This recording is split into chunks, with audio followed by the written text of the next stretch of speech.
నేను అసలు దీని ఒక ప్రోగ్రామ్ లాగా అనుకోలే. మన మీడియా మనం కలుస్తున్నాం అన్నట్టు ఇంట్లో ఉన్నదాన్ని ఇంట్లో ఉన్నట్టు అలాగే వచ్చేసాను. సో, ఎప్పుడు గూడా మీడియా అంటే నేనెప్పుడు గూడా మీడియా గురించి భయపడిందో, అయ్యో! మీడియా అంటే ఒక కైండ్ ఆఫ్ ఆహ్, అయ్యో! వీళ్ళని కలవడానికి వెళ్తున్నాం మనం. నువ్వు తప్పు చేయలేదు కాబట్టి భయపడ్డా నేను. లే. తప్పు, ఒప్పు అన్నది పక్కన పెడితే బేసికల్‌గా అంత బావుంటుంది మీడియాతో మాకు ఎప్పుడు.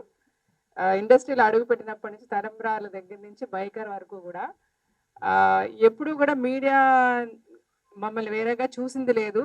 మమ్మల్ని ఎప్పుడూ కించపరిచింది లేదు. అలాగే మాకేదన్నా కావాలి, వద్దని అనుకున్నా గూడా ఒక ఫోన్ కాల్ అవే. సార్ నేను ఒక ఇంటర్వ్యూలో ఇలా మాట్లాడేసాను. నాకిది వద్దంటే ఆ నెక్స్ట్ సెకండ్ అది రాదు. Thanks so much.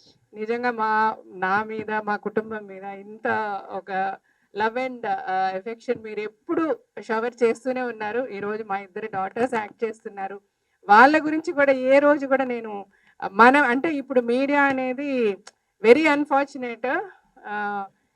మీడియా అనేది ఏంటి అని తెలియకుండా అయిపోయింది. Everything and whoever has got a phone in the hand is media అయిపోయింది. Whoever got a pen and a paper has become media అయిపోయింది.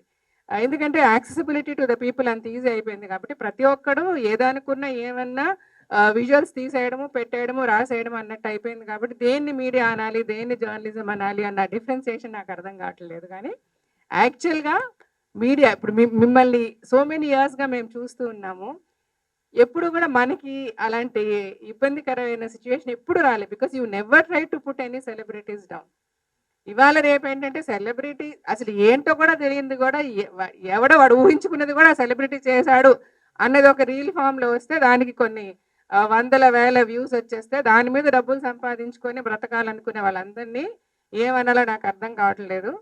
బట్ నాకు ఎప్పుడూ అనిపిస్తుంటుంది లైక్ ట్విట్టర్‌లో ఒక బ్లూ టిక్ వస్తే it is a verified, it's a proper account అన్నట్టు ఈ జర్నలిస్ట్‌లో కూడా these are the proper journalist, this is the proper media అన్నట్టు కూడా మీరు ఏదన్నా ఒకటి క్రియేట్ చేసి చెప్పగలిగితే అట్లీస్ట్ పీపుల్‌కి మనము నాలాంటి వాళ్ళు will try to take it forward. ఏది పడితే అది చదవకండి, ఏది పడితే అది నమ్మకండి, ఇదిగో ఈ టిక్కులు ఉన్నాయి, లేకపోతే ఈ మార్క్ ఉంది, వీళ్ళు జర్నలిస్టులు అంటే వీళ్ళు ఇచ్చేది ఆర్టికల్, వీళ్ళు రాసేది మాట, దీన్ని నమ్మండి అని చెప్పడానికి ఉంటుంది. లేకపోతే ఇవాళ ఏమొస్తుందో తెలియదు, ఏమి నమ్మాలో తెలియదు జనాలకి. ప్రతి ఒక్కరు నమ్మేవాళ్ళు ఉన్నారు, నమ్మని వాళ్ళు కూడా ఉన్నారు. But from the bottom of my heart Suresh garu phone చేసి అంటే బైకర్ రిలీజ్ అయింది. బైకర్‌కి ముందు there was so much of ఆయనలో చాలా ఒక సఫరింగ్ ఉండింది. అరే నాకు ఒక మంచి మూవీ రావడం లేదు, మంచి క్యారెక్టర్ రావడం లేదు, నేను యాక్ట్ చేయాలి. నాట్ దట్ ఛాన్సెస్ రావని కాదు, రోజుకి ఇద్దరు ముగ్గురు వస్తారు, కథలు చెప్తారు, బట్ చేసే ఇది తనకి ఉండదు. సంథింగ్ టు ఇన్స్పైర్ హిమ్ అలాంటిది రావటం లేదే అని ఆయన చాలా రోజులు ఫీల్ అయిన డేస్ ఉన్నాయి. ఇది ఆయన స్టేజ్ మీద కూడా మాట్లాడారు ట్రైలర్ లాంచ్ అప్పుడు. అది అది కూడా మీడియాలో రకరకాలుగా సార్ రాజశేఖర్ గారు వేషాలు అడుక్కుంటున్నారు. అలా కాదు, అది రాజశేఖర్ గారు వేషాలు అడుక్కోవడం కాదు.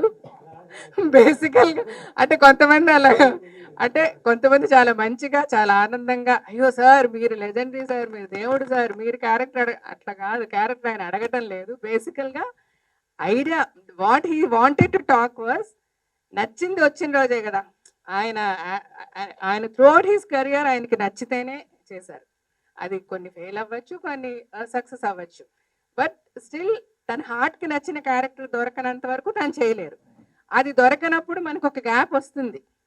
మన చేతుల్లో లేదు కదా! మనమే ప్రొడ్యూస్ చేసుకున్నా కూడా అది అవ్వకపోవచ్చు, హిట్ అవ్వకపోవచ్చు. సో, అలాంటి ప్రాపర్ క్యారెక్టర్ స్టోరీ వచ్చిన రోజు హి ఈస్ హ్యాపీ. అలాగా బైకర్ అనిపించింది, నేను చేశాను.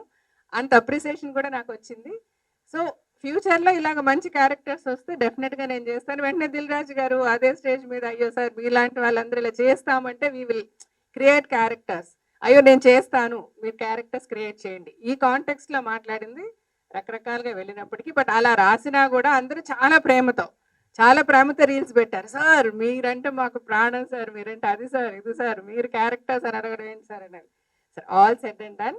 నేను ఇది ఎందుకు చెప్పానంటే చాలా మంది మెచ్చుకున్నారు, రకరకాలుగా అప్రిసియేషన్ వచ్చింది. అంటే విచ్ వి నెవర్ ఎక్స్పెక్టెడ్. ఈ క్యారెక్టర్ బాగుంటుంది, డెఫినెట్‌గా ఆయనకి మంచి పేరు వస్తుంది అనే నమ్మకం ఉండేది. కానీ ఇంత ఒక అప్రిసియేషన్ వస్తుందని నిజంగా ఈవెన్ వీ డిడ్ంట్ ఎక్స్పెక్ట్.